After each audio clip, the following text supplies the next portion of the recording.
Hi, good morning. Thanks so much for joining me. So, let's see, I've changed a couple of the paper capacitors in this radio, hoping to see its output improve. That didn't happen. Not too surprised. The next capacitor I'm going to go after is this one right here. And this is the one that takes the audio from the volume control and passes it on into the amplifier circuits and eventually out the speaker. So if this guy were to be weak, two things would happen. One, it would leak DC where you don't want DC leaking. And the other one is it might not pass as much audio as would really be desirable. So let's just cut that out. I mean, I don't think there's too much question about the condition of that capacitor. Take it out of here.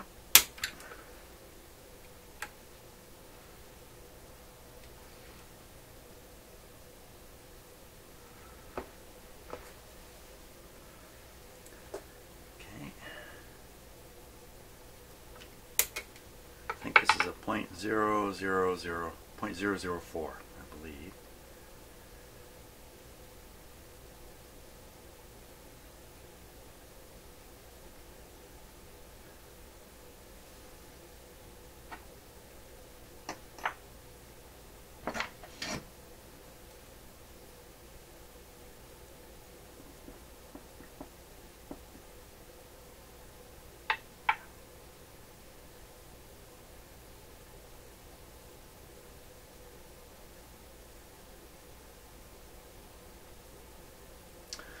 .004. There we are. Okay, let me grab one of those.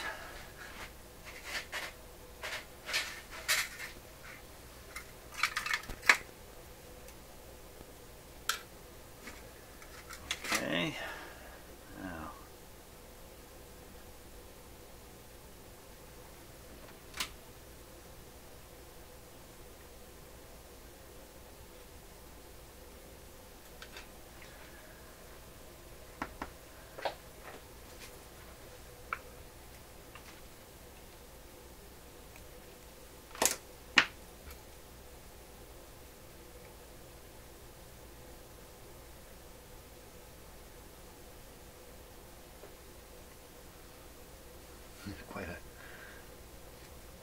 Quite a rat's nest of bare wires through here.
Another problem with this radio I noticed on the last test was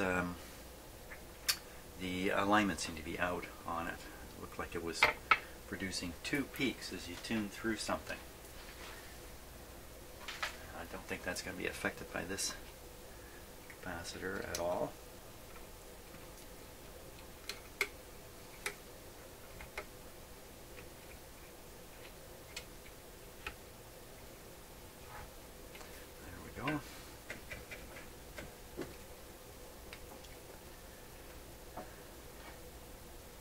Probably not going to be, the tuning problem probably won't be affected by any of these larger paper capacitors.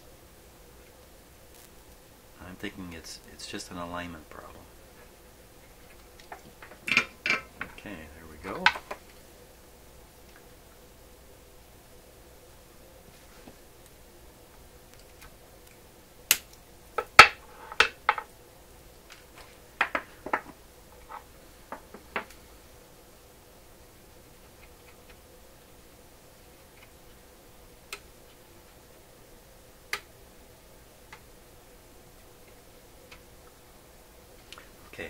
Let's give it a try. So this is all about better volume. Okay, radio's switched off right now. Switch it on.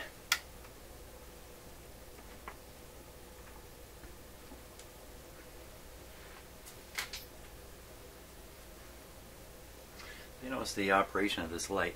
It goes very, very bright when you first turn it on, and then dulls down, and then it will brighten up again a little bit as the radio comes into operation. A lot of debate about that. There'll be two basic stories. One is this is a tricky way to try to prevent inrush current from hitting the tubes too hard. And the other version of the story is, well, this is just a cheap way to get 6 volts for a light on a 12 volt filament by tapping the filament halfway. And there's more stories to it. If you don't have this light bulb in, if it's burned out, then every time you turn the set on, you're whacking the tubes that much harder. Don't really know what the true story is, but they're out there. There we go. Okay.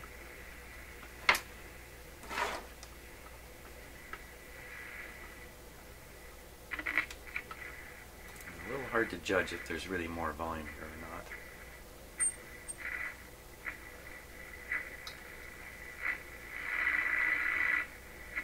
I wouldn't say so.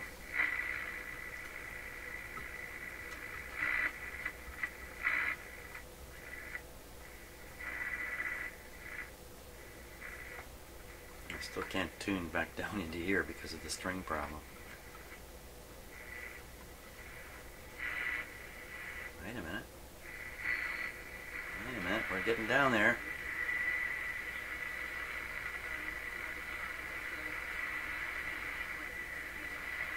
The string is starting to slide properly on the shaft here.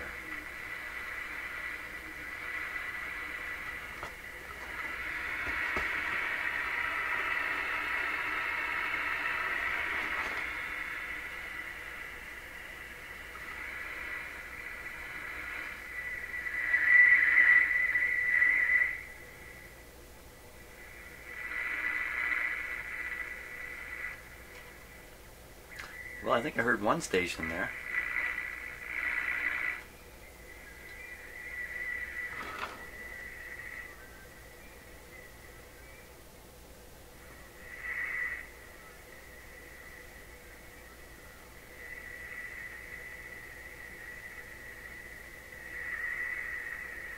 I'm sure I just heard the theme from Andy of Mayberry playing, but I think it came out of the television set in my other room. I don't think it came out of this radio. Heard another voice here though.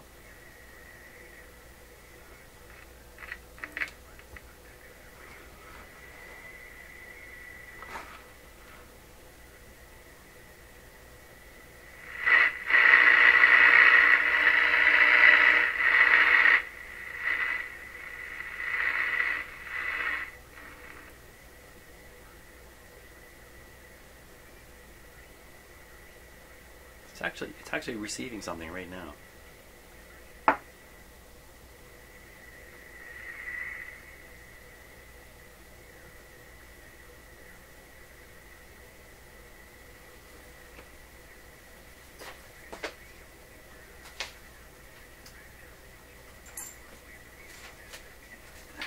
Let's try an outdoor antenna here.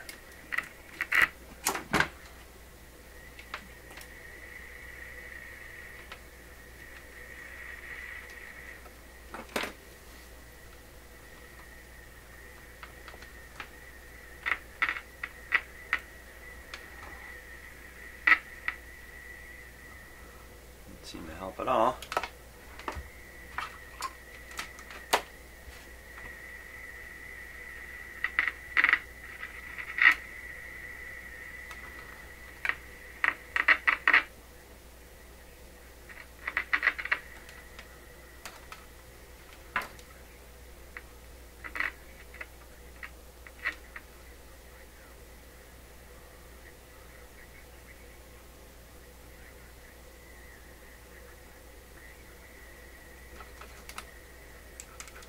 Some of these tubes I have not even pulled out and put in yet.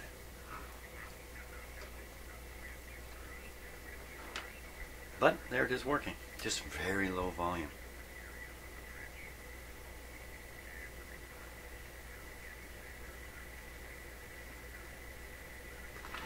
Okay. Oh, I still got it on reduced power. Whoa, whoa.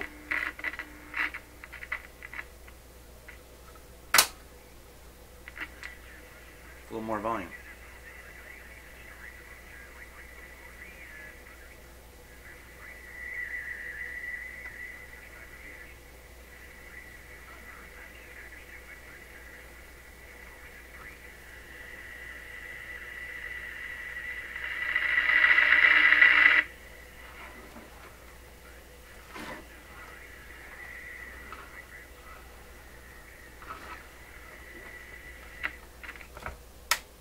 Good.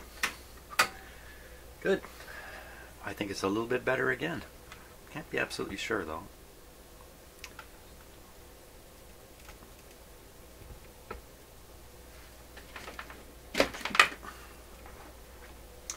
Who next? Okay, so we can go on the basis of big guy should be next. Now this one looks like it might be electrolytic.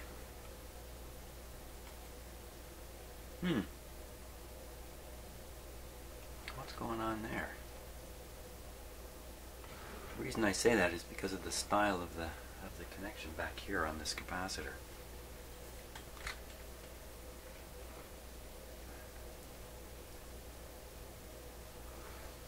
So it's hooked up. Oh, it's also hooked up right on the. So this is the negative side here. I'm sorry, this is the ground terminal here. You can see the black wire from that power supply. Filter. So now would this be the bypass? Would this be the bypass capacitor for the output? It's hooked up to this extremely busy terminal here.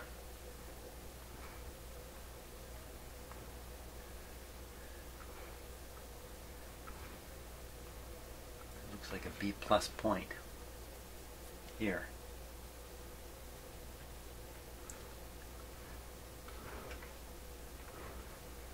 Off of it, but I can find it on the schematic by using this resistor. So here's a resistor. It's 20 with a brown. That's a 200. It's a 200, and it's hooked up to the rectifier tube. So this is probably the middle of the power supply. It's a little warm. Middle of the power supply. Okay. Let's see if it really is 200.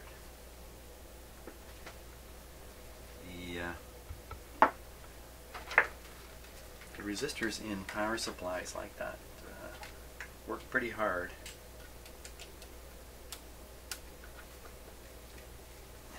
Consequently, they can have a shortened life.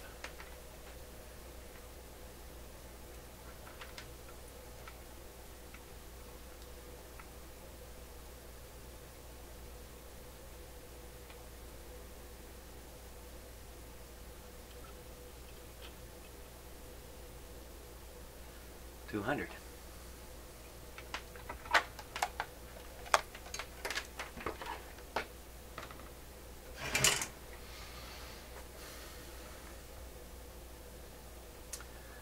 let's see if we can figure out what this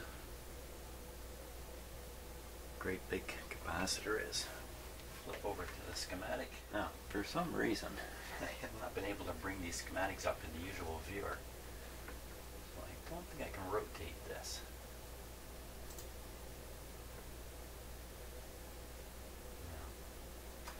Okay, so looking at it sideways, the 200 is probably right there. R11, just 2.2 here. Ooh, 2.2. It's right between the two positive leads from here, from this capacitor, as you would expect. This is 2.2. I've got it. I got exactly 200 rather. Here's a 150. Oh. Why do I have to feeling I'm not going to find a 200 in here. Let's go down to the parts list. Capacitor, resistor. 100. Really? 33? 150. There's no 200 in here.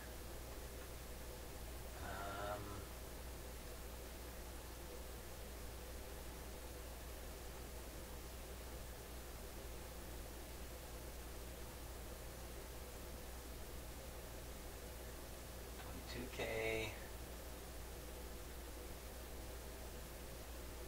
150, 100. There's a 220, but no 200. But there's a 100. I didn't see any 100 in there. But I could easily have missed it. 1 watt. Wait a minute. Quarter watt. 2 watt. 1, 2, 3 2 watts and 3 1 watt. Okay, so this 220 here has got to be our guy.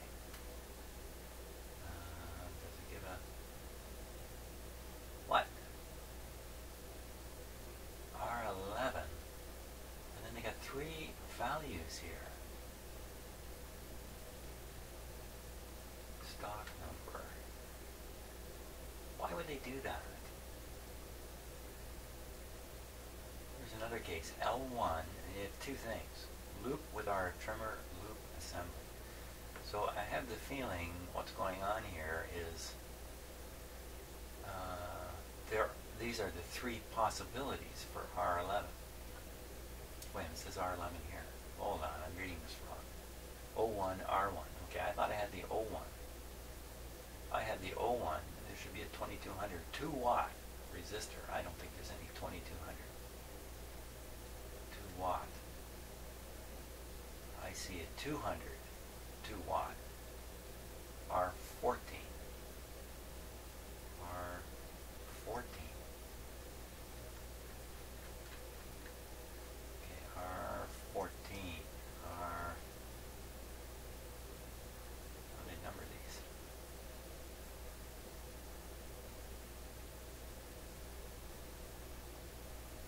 Seven, 5, R14. Lucky break. Interesting. So R11 is between these 2. R14 is between the third maybe one. This third maybe one could be that extra capacitor.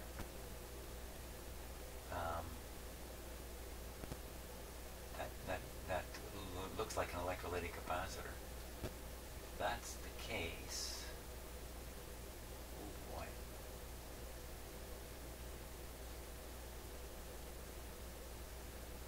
So we see one side of R14 is hooked up to the positive terminal on one capacitor, and it is. The other side is hooked up to a mystery capacitor, this one here. I think.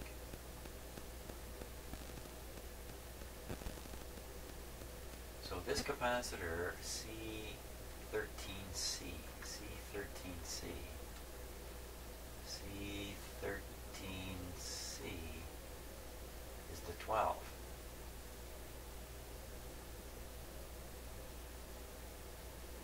12 at 150.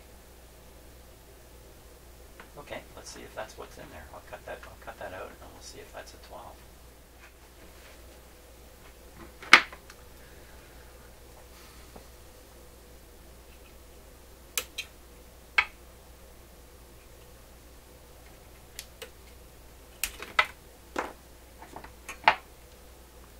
Dry electrolytic. Sprague atoms.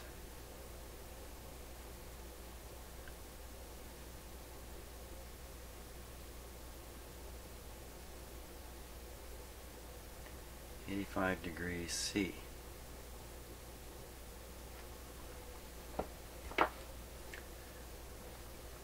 think it's right here. I think it's a 20. Oop! Destroyed it.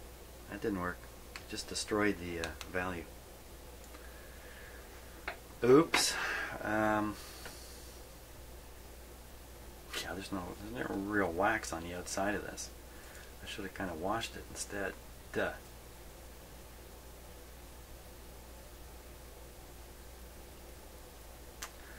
Well, to me this looked like a 20.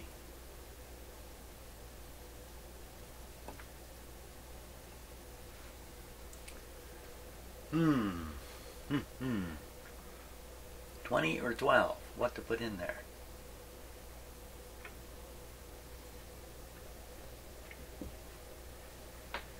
Or 12. Or if I put in a 16, make everybody happy.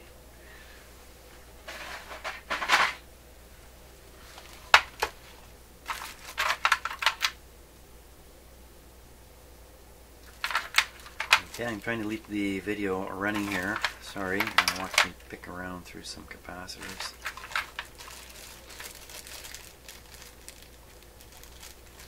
Six.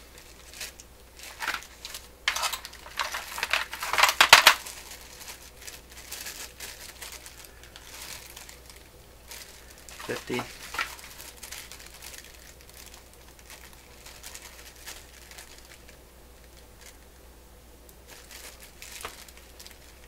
10.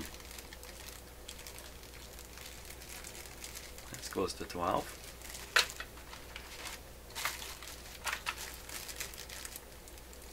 22. 5. Sorry about this. 53. So there's our choices.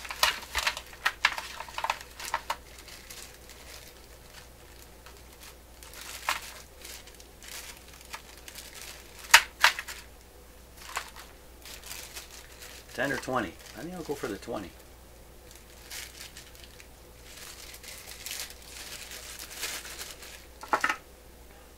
$22, in fact.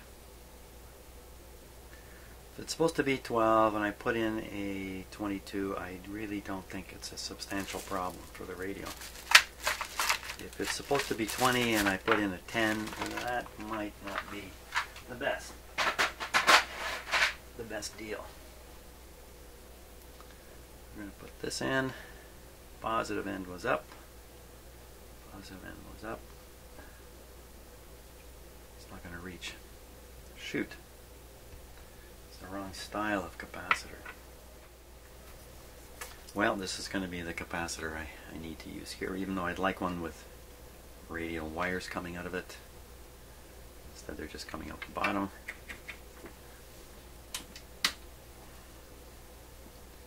So I've got to solder on a little extension wire here to get to where I need to go in the radio.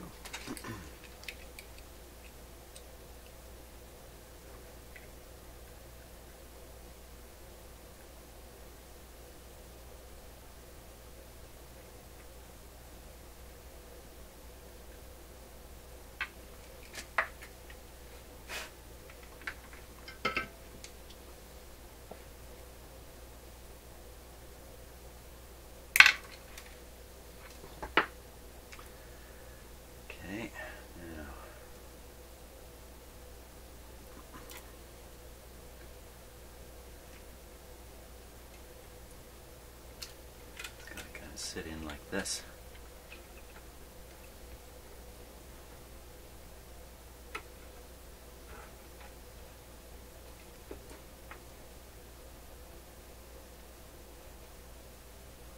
Awful lot of bare wire just down in here.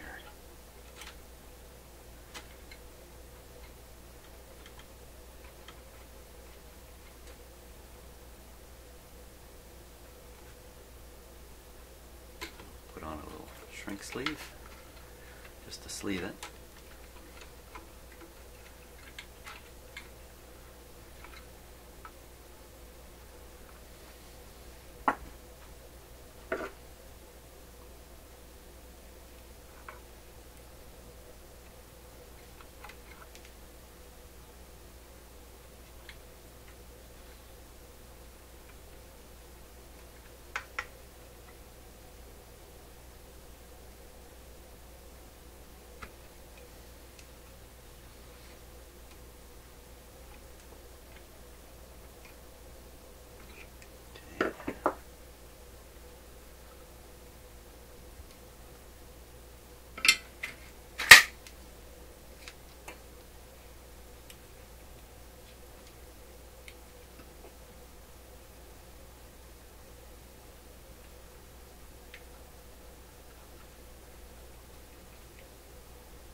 very careful. I'm using stranded wire here, which is not the best choice because the strands can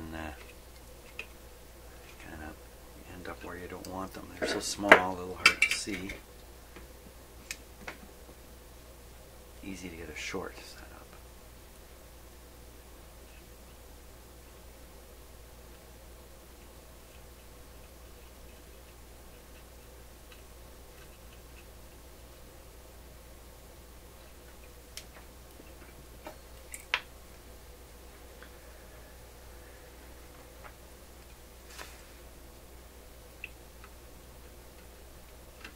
No, it didn't go on at all.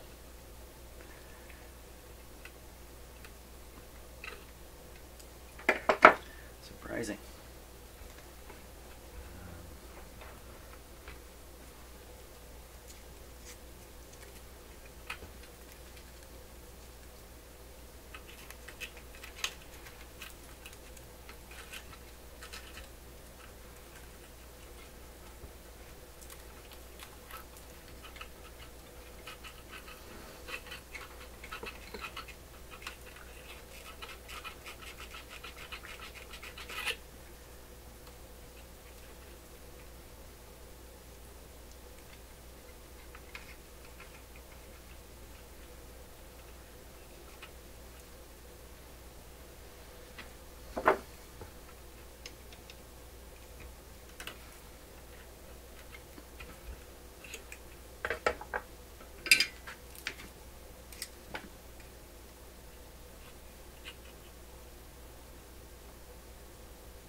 Hey, I'm a little quiet this morning.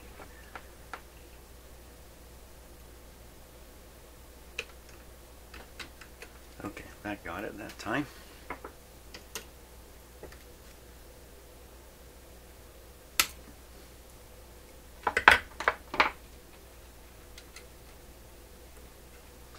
Okay, we've got our capacitor in.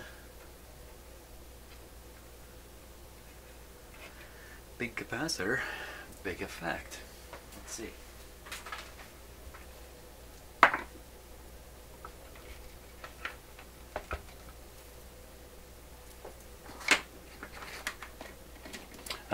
Some of you have expressed concern about me getting a shock in here. Let me just speak briefly about how I'm preventing that.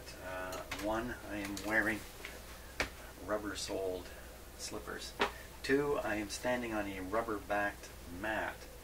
Below that is a porcelain or tile floor. And below that is concrete. So in terms of my feet, I am well insulated. One thing I do in here periodically is I kneel down, I put my knee on the floor. My protection is reduced a little bit when that happens. Secondly, I make myself aware of what kind of radio I'm working on. This is not a complete hot chassis radio. This is a semi-hot chassis radio because of that capacitor resistor isolation that's used, which is very common in these radios. Still get a bit of a shock off it under certain circumstances, but in here I have more protection. This is not plugged into the ordinary outlet, this thing, and the radio. This is plugged into an isolation transformer. You can read up or watch videos on that if you like. And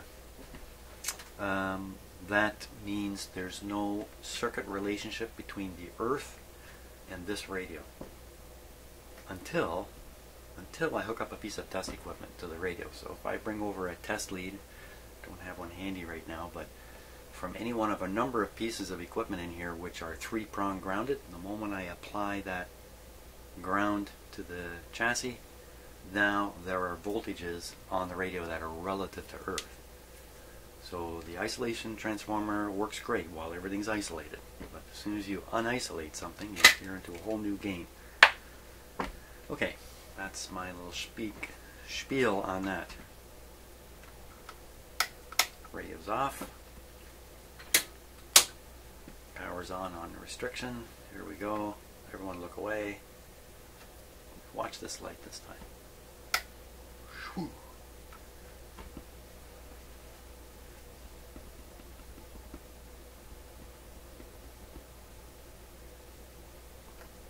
Volume's right down. Let's turn it up. Full.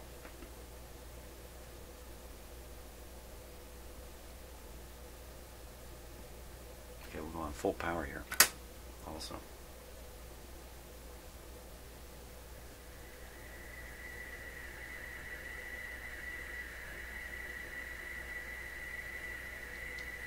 Well, I would expect that to be a lot louder at full volume.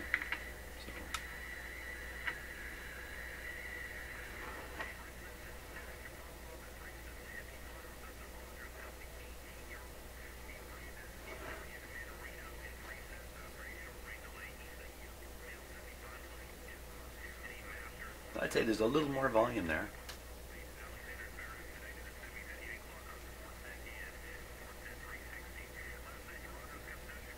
Sportsnet, I didn't catch what he said. I thought he said 360. So I think that's 640. That would put 680 right about here.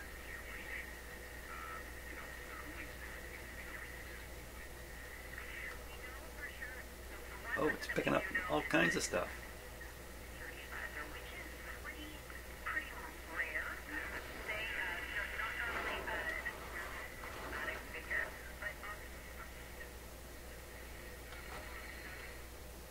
Working quite well. Just low output again.